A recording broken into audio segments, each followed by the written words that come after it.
Teman-teman, setelah di section-section dan modul-modul sebelumnya kita sudah banyak belajar tentang kriminalitas yang terjadi di dunia internet, cybercrimes, kita belajar tentang terminologi-terminologi di dunia cybersecurity, kita bahkan belajar bagaimana cara melindungi diri dari serangan hacker dan sebagainya.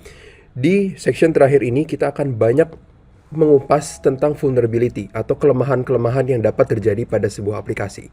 Kita akan angkat contoh atau cerita dari aplikasi-aplikasi yang lemah yang ditemukan di dunia nyata dan apa dampaknya bagi aplikasi tersebut dan bagi organisasi tersebut. Nah, sebelum kita masuk lebih jauh, perkenalkan nama saya Krisando Rian Pardomuan Sihaan. Saya adalah seorang lecturer spesialis di jurusan cybersecurity di Universitas Bina Nusantara. Kalau misalkan saya diminta untuk bercerita mengenai profil saya akan sering bilang bahwa saya ini adalah seorang yang dapat dikatakan mirip seperti kodok. Artinya apa? Artinya ketika kita hidup, saya sehari-hari hidup mengerjakan tugas-tugas cybersecurity, menjadi pentester, bug bounty, berkecimpung di dunia cybersecurity.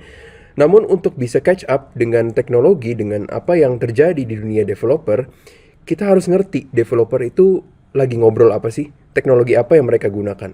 Gitu. Oleh karena itu tadi kembali ke analogi saya bahwa saya adalah seorang kodok, artinya adalah menjadi seorang cybersecurity practitioner, kita perlu tahu juga dunia di luar dunia cybersecurity. Salah satunya adalah dunia software engineering. Oleh sebab itu di sini sekilas pengalaman saya banyak di dunia cybersecurity, namun saya tidak lepas juga dari dunia software development dan software engineering. Seperti itu. Contohnya di sini saya banyak beberapa kali berkecimpung untuk mengerjakan project, untuk develop aplikasi, untuk develop sistem, develop network, develop server dan sebagainya. Nah, alasan saya menceritakan hal ini adalah untuk teman-teman yang kelihatannya teman-teman cita-citanya ingin menjadi seorang software engineer. Tapi kok kayaknya menjadi seorang hacker seru juga. Nah, hidup di dua alam itu bukan sesuatu yang menakutkan. Artinya kalau misalkan teman-teman memang cita-citanya ingin membangun startup, ingin membuat website, ingin membuat aplikasi, namun punya ketertarikan lebih di dunia security, jalankan aja keduanya, teman-teman.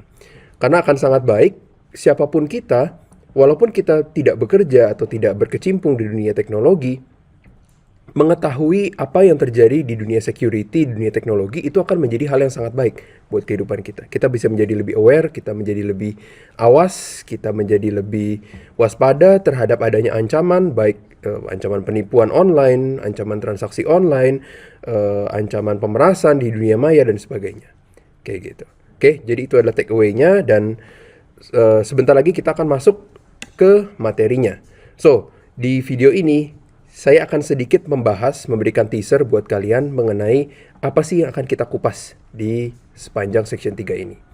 Nah, pertama, kita kalau ngomongin vulnerability, sekarang kondisi saat ini teman-teman, kalau misalkan teman-teman belum tahu, vulnerability itu sangat banyak dan sangat umum ditemukan di seluruh dunia.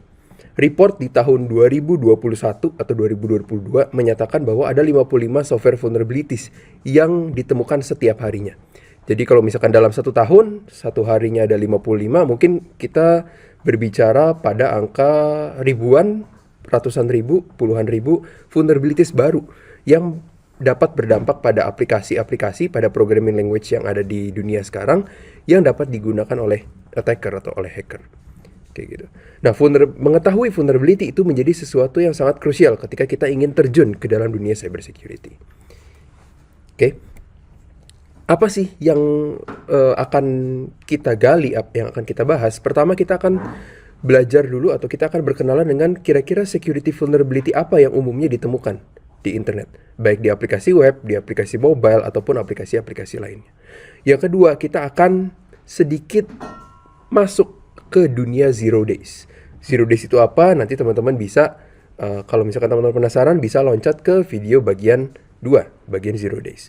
Dan yang ketiga, setelah kita tahu vulnerability itu apa, kita bisa identifikasi apakah sebuah aplikasi memiliki vulnerability atau tidak. Lalu apa selanjutnya? Apa yang bisa kita lakukan untuk menemukan vulnerability?